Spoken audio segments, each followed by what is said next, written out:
Hello, you guys, and welcome to Dog Hugs. I've got a hugging dog there, and Robbi, it looks Look like at that. Look at Spider. there. Hi.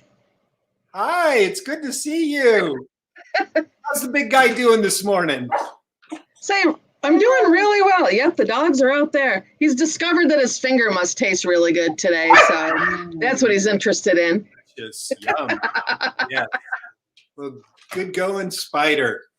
Larry, how have you been? I haven't talked to you in a couple days. It has been a while, and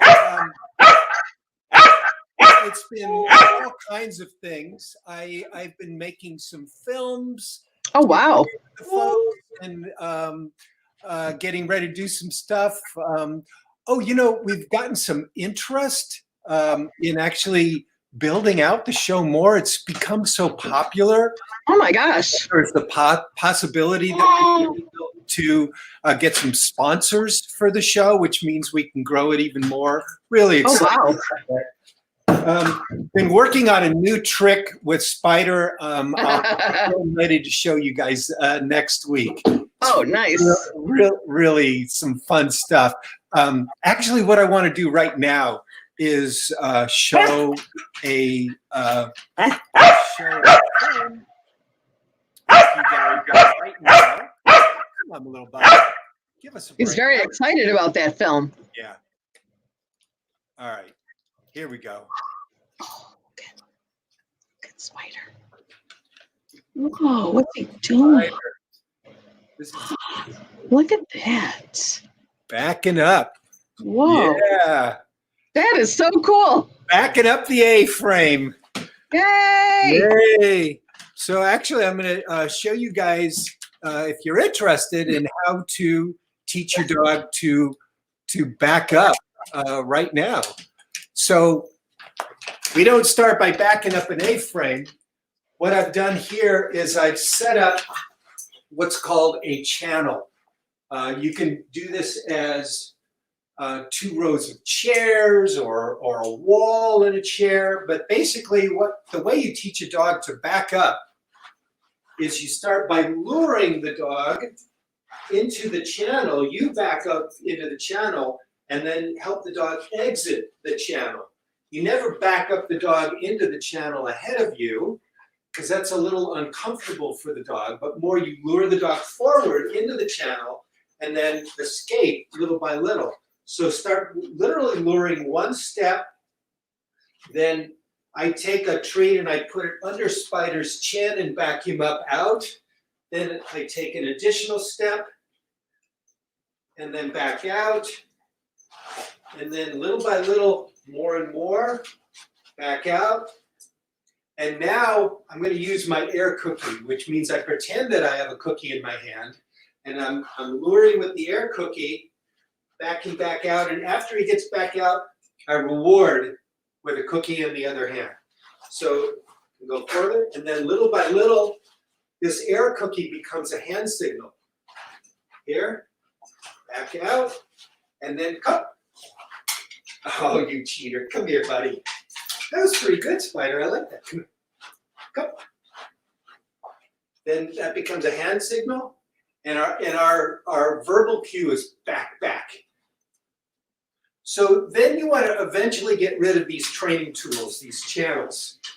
So you start by spreading them apart, little by little. There you go. Come on, back up. And now it starts to really become a hand signal. So inch by inch, you're spreading out this channel more and more. Back up. Hey, Spider. Back, back. Good job. So that's the backup trick. The benefit with teaching your dog to back up is it really creates his back end awareness. He becomes aware of how the coordination in his back works. It also helps you to move the dog from a tight situation that you may find yourself in, or just there's lots of uses for the backup. And that trick in and of itself is a wonderful building block for all kinds of tricks, including backing up an A-frame. All right, so that's our big trick of the day. Let's go back over into the laundry lounge. Actually, you know what? Before we get into the laundry lounge, let's get Spider busy. You know, this is his busy box. Maybe you've seen this on the show before. Yeah, each one of these little towels has a treat. We do this with newspaper and a cardboard box and stuff like that. And hopefully this is going to keep Spider busy for a little while. So enjoy, Spider. All right. Very good. So there goes our trick. We're back in the laundry room. Hey! Wow. So yeah, is getting them to go like backing up on something flat different than getting them to do on an incline? Oh yeah, the incline is really hard. It's a Okay. pretty advanced trick, and Spider took me by surprise. I had not intended for him to back up all the way up that wow. incline all by himself. We call that offering. He offered the trick, and so when your dog offers to do a behavior and you like it, if you're really on the ball, capture it, meaning yes, which tells your dog, I like that. And if you have a reward handy, you can give a reward, or if your dog likes physical affection, some touch, you can do that, and then try immediately to repeat that same offered behavior. Little by little, you could do it on a cue. For example, here's another example of an offered behavior that you can turn into a cue. Okay. If your dog sneeze, then you could, if you're really on your game, you say cue, meaning you're naming the trick, and give your dog a reward right away. Or say, yes, achoo, give your dog a reward right away.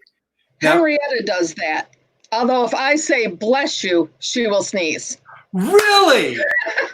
She's done that all along. She can't hear right, she's kind of going deaf, so she doesn't do it as often. But yeah, I would say bless you, and she would sneeze. Wow. If you're able to capture that still on video, we would love to try that, yeah. Yeah, that's great.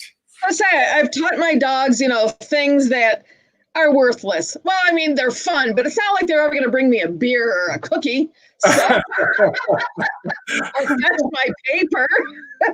But they will sneeze on command, and they will do yoga dog on command. That's good. I'm going to get that on video. Hazel does yoga dog. So she's like a downward facing dog when I say yoga dog. I love that. Now you've got to get that in video and share that. I would love to share that with the folks. Yeah, cool. Well, we've got some great comments coming in from you guys in the audience. Hello, Victoria Darsa. Love you, Spider. Hello. Well, thank you, Victoria. And Rui Bicudo, did I say your name right or close to right? Billions of hugs from Brazil. Look at that cute puppy. Yeah. That's cute. Well, thank you, Rui. And look who's here today. Sarah Smith from Saginaw. Always love seeing you. Hello, Sarah. Great to see you. This show has become so popular. And again, Robbi, it's just been such a fun collaboration doing this with you and engaging you folks, in the audience. We just love it so much. Well, the show has become so popular that we're starting to get some interest from sponsors. And nice. Robbi, you want to explain, what that means? Well, I was kind of asking in the comments because sponsors, I wasn't quite sure what that meant. But when we were talking earlier about like what kind of toys or treats or even leashes, collars, maybe traveling items that people would like to see, maybe learn more about, maybe they have a product that is their favorite that we can, work with them and give a shout out to the manufacturer of that product. And I think that would be kind of cool because like you say, when we check our stats as we go throughout the week, we are getting massive amounts of views. Yeah. And I think a lot of it is because, well, I mean, you and I are so fascinating, but it's because we bring. Mr. Spider here, who is Yep. actually halfway through his busy block Oh here. my gosh. But we have such amazing guests, and we have seen such amazing tricks. We've learned about, Christina Lee with Deaf Dogs Rock. And it's like we're bringing all of these amazing pet-centric people in. And I think that's why people keep coming back, because they never know who we're going to have on next. And speaking of which, well, I know. I'll introduce you to our amazing guest in just a moment here. But first of all, we have another great comment. Renata is from Brazil too. Hello, in Brazil. Where in Brazil are you from, Renata and Rui?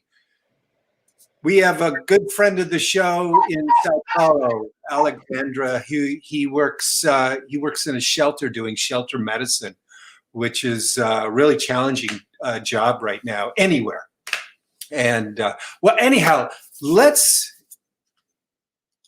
look at what Sarah Smith from Saginaw has to say.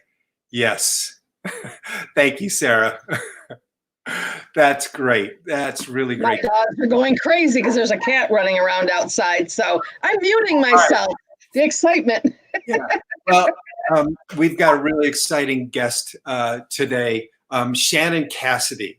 She's the founder and CEO of Bridge Between, which is a leadership development firm that empowers collaboration, teamwork, communicating well with each other, conflict resolution, playing along well with other people. Shannon Cassidy also guides team retreats and mentoring programs. And I know Shannon from our work as public speakers with Heroic Public Speaking. And I'm wearing this shirt today, HPS, because one of our mottos is we can do more together than we can alone. So she is a powerful speaker, and her many books help us become great team members, leaders, and human beings. Shannon's work on generosity and gratitude make a big difference, especially in today's world. Yeah, definitely. So let us welcome Shannon Cassidy. Hello, Shannon. Hey, welcome everybody. Yeah. Hi. It is so great to see you. Thank I'm you. looking right above you, the Scrabble tiles say G-I-V-E. Yeah. And I know we're going to get into that in a moment. But I know first the folks really want to see who you have on the floor with you. So I got, today. this is Dewey, our newest. Hello. And then we've got Dewey. Rocky, who's the cuddler, and Reg.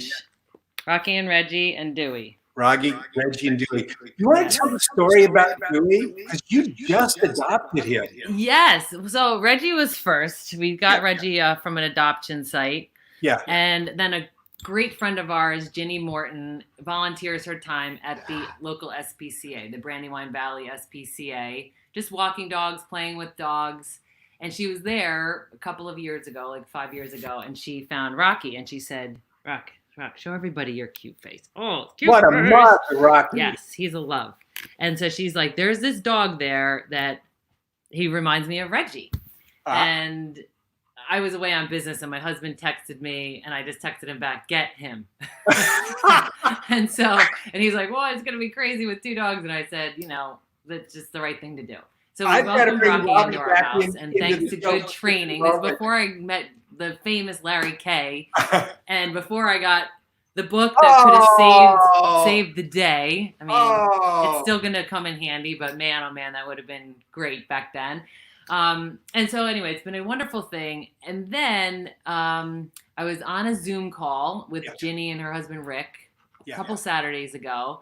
And she said, there's a guy in her daughter's neighborhood who's breeding dogs. And she's like, and he's going to have puppies, and you guys should get a puppy. And I said, I find that interesting that you would recommend us getting a puppy. I said, rescue dogs, baby. And that night, I got a call from her other daughter, and she said, my mom wanted me to call and tell you that God works in mysterious ways. And I said, what's up? She said, there's this dog, this guy, who was This left guy. alone. They found him on a highway, and the person who found him was raising him in an apartment, and he's like, this is not the right environment for this dog. It's not great for him, and he was also out of work. Yeah. And he said, I need to find a home. And Ginny tells me that you guys love Goldens, and There you are. yeah, there we are. It was a yes and moment, Larry, which happens to be a gratitude strategy. I don't know if Mike Ganino positions it that way, although he's the master of yes and, but it was one of those like, yes, we have to, and they would all work out well together and we could have three. Well, that's beautiful. Talk about the yes and concept that we know from public speaking, and how that's also a place of gratitude. It is. Well, because, yes and is you accept what is, right? Somebody says something and you agree with it. You accept it and you build on it. And I think that is a gratitude strategy, especially if those who are watching catch themselves complaining a lot, or maybe being negative, or looking at what we don't have, particularly now in this really strange time. Like, what if you challenge yourself to reframe things? Because we usually hear no, but, or yes, but, right? And either one of those two things shuts down creativity. It stops the progress. But if we could meet things with a yes and attitude, like yes and now we get to raise Dewey here. I mean, it's a good example of that creating more. How do you bring in that yes and, that generosity in the world of work?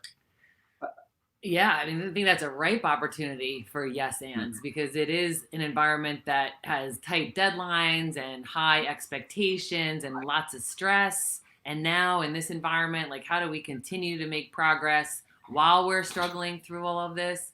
So I think it's a great framework and mindset for people to go bring into their work, whatever work that they're doing, and into their families, to find ways to accept what you're hearing and build on it. And sometimes the yes and is so let's just say somebody says, I want to increase my head count by 50%. Probably an unreasonable expectation. You say yes, and when your team gets to X level and you've demonstrated the need for 50% more people, then let's put a plan together, right? So you're not saying, no, that's crazy, which is what most people would say with a request that's, seemingly unrealistic. You just create the conditions in which that could be true. That's really great. Why is gratitude and generosity so important to you, Shannon? For a lot of reasons. One is, I have signs all over my house, but this is one of them. Look at that. It changes everything. Gratitude changes everything, because it changes what you have into enough, right? It turns everything into a possibility. And I find, I created this thing called Grounded in Gratitude. It's a gratitude journal, right? Oh, it's wow. one line a day. This is a brand new one, so it's not written in. But at this point, I wrote it in 5 years ago. So it's one line a day. So right now you'd say 2020, and you'd write one thing you're grateful for. Super simple. And I created this because I needed it. Like I kind of envied those who are journalers and invest the time journaling their thoughts. And then I thought, okay, well, I could probably write a sentence a day. I mean, right? Who can't do that? And then I thought, what if I channeled my thoughts into what am I grateful for today? What was something that went really well today? And then I caught myself as I got into this practice of like noticing things and be like, oh, I can't wait to journal about that. Oh, I can't wait to journal about that. So it actually like heightens my sensitivity and awareness. And I think that the reason why it's important all the time and now is it's actually a resilience strategy, right? Generosity and gratitude are ways that you can create positive energy, a different outlook, look for possibilities. And it's just a really helpful thing to do in life. Talk more about resilience. What does that mean to you? Yeah, I think resilience is, how quickly you bounce back up, right? It's almost like the weeble wobble. They weeble and they wobble, but they don't fall down. Right. Right? So how we do all you fall down. It's about how do we get back up? Yeah, and how well do you get back up? Like somebody recently said to me, this is yesterday, in fact, somebody said, well, look at this is dramatically affecting your business, and this is, you have no income, and like all this gloom and doom and all this. And I said, here's what I know. It's because I've been in business for 20 years, so I know that I'm going to get through this. I said, either way, I'm going to get through it. I can get through it with bruises and bumps and bloody and anxiety, or I can get through it with strength and resilience and positivity and an outlook for learning. Is there a downside to having that kind of attitude? I think there's a downside if you're unrealistic, maybe Right. if you're too like rose-colored glasses and you're not seeing reality. But I think if you're grounding your gratitude in reality, which is really just being in the moment, noticing what's around you, like zoning in on all the things that you blow past, then you just stop and say, I'm really grateful for Dewey. I'm grateful for the dog hair on my pants, right? Because it means that I have these pups. And so I think if we could just look at the little things and bring the joy from those things, I actually see a lot more upside than downside. What have you learned since being focused on this kind of work? What have you learned about doing this work inside of groups or organizations? Yeah, you know what I have found? Interestingly, I wasn't expecting this, but what I found is that people are a lot more tolerant of others' mistakes when they have a lens for gratitude or when they're seeking opportunities to be generous, because what they're looking for, like that giving someone a break is a generous act. Like reading an email and rather than, interpreting it as some kind of an attack or, somebody withholding information or any of those other ways that we could interpret things, maybe if you interpret it as like, I need more information, or they must be having a bad day, or maybe they're texting me while they're in the middle of something else, so that's why it's so brief. So like it enables people to give other people a break, which again, interestingly, has helped teams to be more kind, resilient, open-minded, creative, innovative, right? Because it's giving a better lens on what's going on versus wasting time ruminating and making up stories about what else they might be interpreting that as. Excellent point. I certainly find I get out of my own mischief when I'm focusing my energy out. Yeah. And in fact, that's one of the original reasons I started this show is I knew that we were going into lockdown here, and I'm in Los Angeles, as you know. Yeah. I thought, wow, I really need structure. And yes, and connection. Look at all these people you're connecting, Larry. That feels really great. Yeah. Yeah. Thank you. So critical. That. Yeah. Well, you are great at seeing that bridge between us, and that's probably the inspiration for the name of your company. Yes. Yeah. I mean, because my intention is to help people to get to where they want to be. Be that a better leader, a stronger leader, or a stronger team, or a more innovative organization, or whatever it is that they're working towards. And, they don't need me forever. They might just need my guidance to get over to the other side. Right. Yeah. Right. Yeah. Shannon, on this show, we love to give shout outs to shelters. And I think you've already given a great shelter shout out.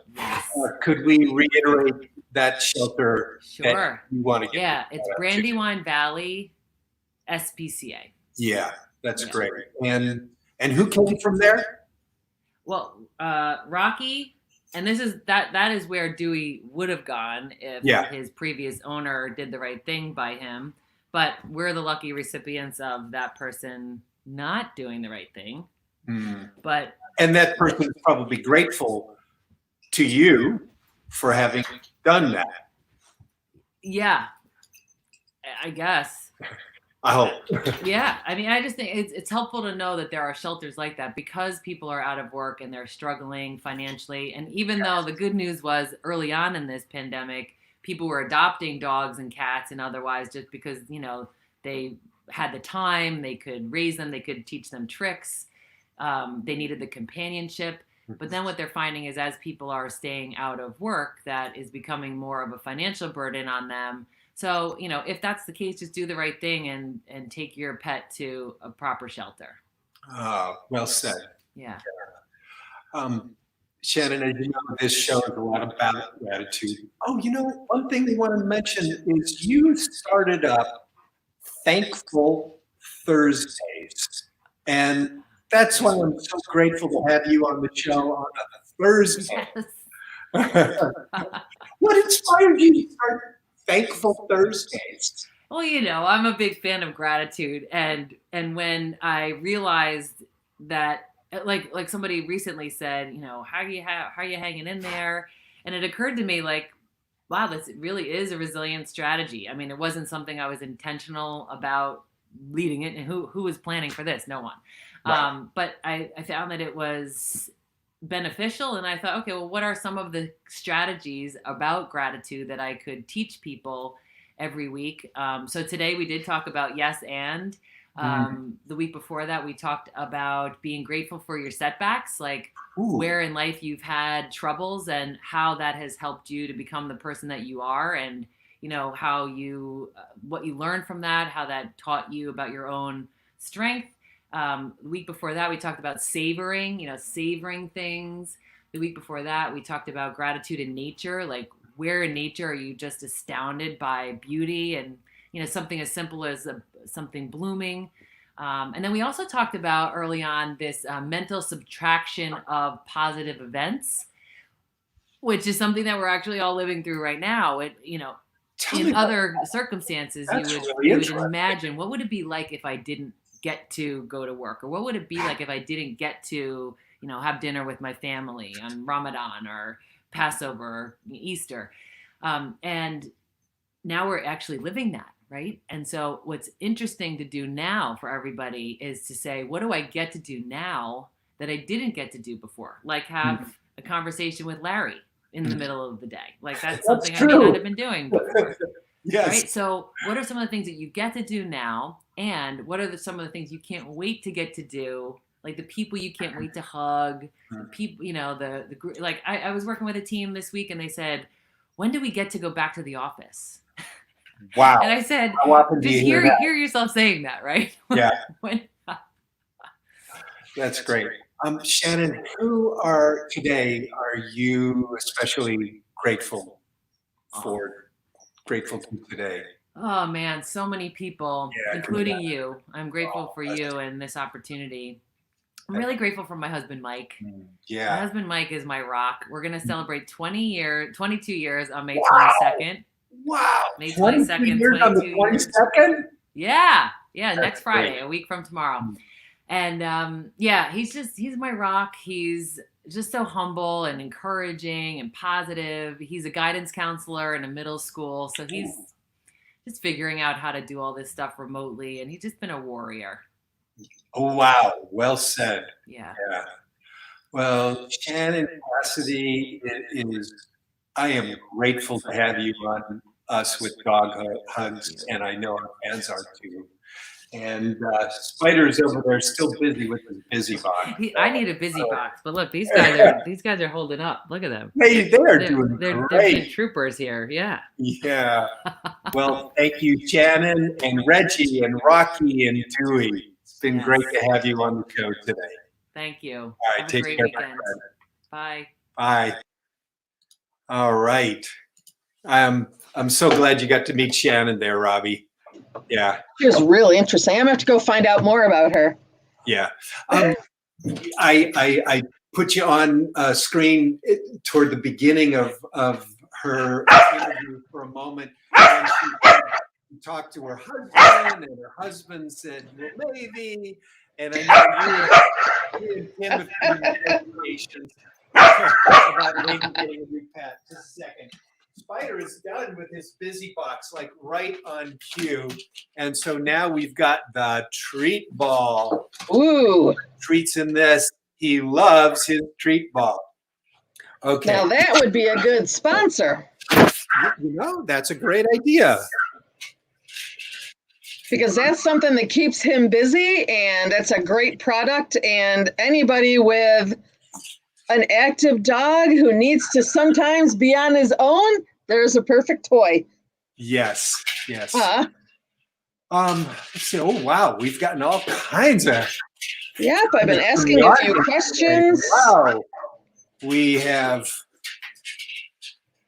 Sarah was saying who she was grateful for. I'm from Florianopolis, Santa Catarina. I've got to look that up on a map, Rui. And we got Eva Johnson from Norway. Wow.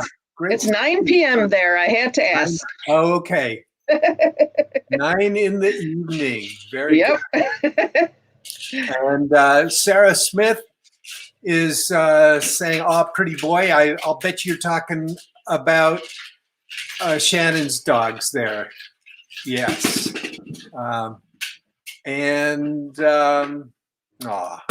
Look what Sarah's got to say. I'm grateful for good friends and family. Yeah. Amen, Sarah. Yeah. Yes. And my brother Mike. Yeah, he is right. This is perfect timing. Yes. You know, I'm grateful because tonight I get to see Mike. We do on Thursday evenings, we do now a family Zoom dinner. And Mike's in New York, and I'm in LA, and my sister Leslie and her family are in Chicago. My parents are here in LA with me. So it's really great. Yeah.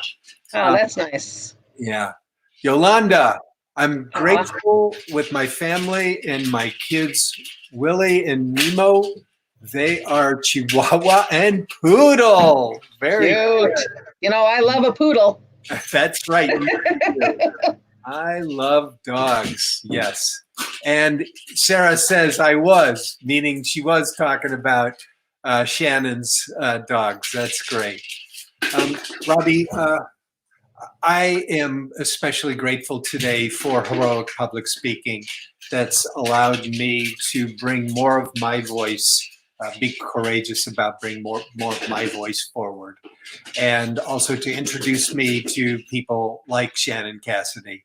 I'm really grateful to the work they've done. I mean, imagine going through a challenging time. Here it is, they've working and helping all of us public speakers become better.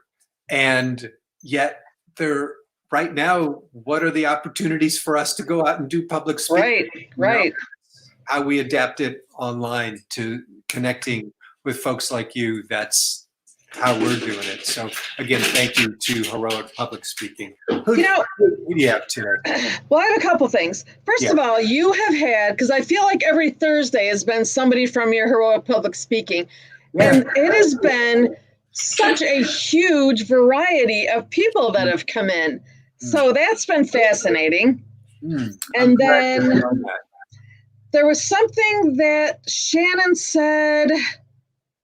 I had made a comment, like, what little things bring you joy? What little things bring you? Yeah. So I think there's sometimes, we're looking for this huge thing, like I want to win $1 million, but if you find a quarter on the ground, it's like, that's kind of cool. I found a quarter. So I like the idea of just doing like little things that bring you joy. I thought that was an interesting thing that she had said. There was something else that she had said. I was trying to remember. I don't think it was the yes and. Well, there's an opportunity for us to go back through the tape. Yes, that's true. That's true. And I'm so grateful. Yes, to you too, Spider. All of you who watch the show, and we know that actually more than half of you watch the show on replay. So that's a really cool thing. So yeah, we can go back and find all of Shannon's wisdom on replay. Yeah. Well, on tomorrow's show, I'm really exciting. I have a dear friend of mine, Joan Bauman. Oh, nice. Protection Agency, and they keep animal actors safe on film and TV shoots. I'm really looking forward to seeing my good friend Joan Bauman and sharing it with you guys. And we're going to tape that show Thursday and play it back on Friday, and I'll be joining on the live chat, and I think Joan will join. Joan will join. Yeah.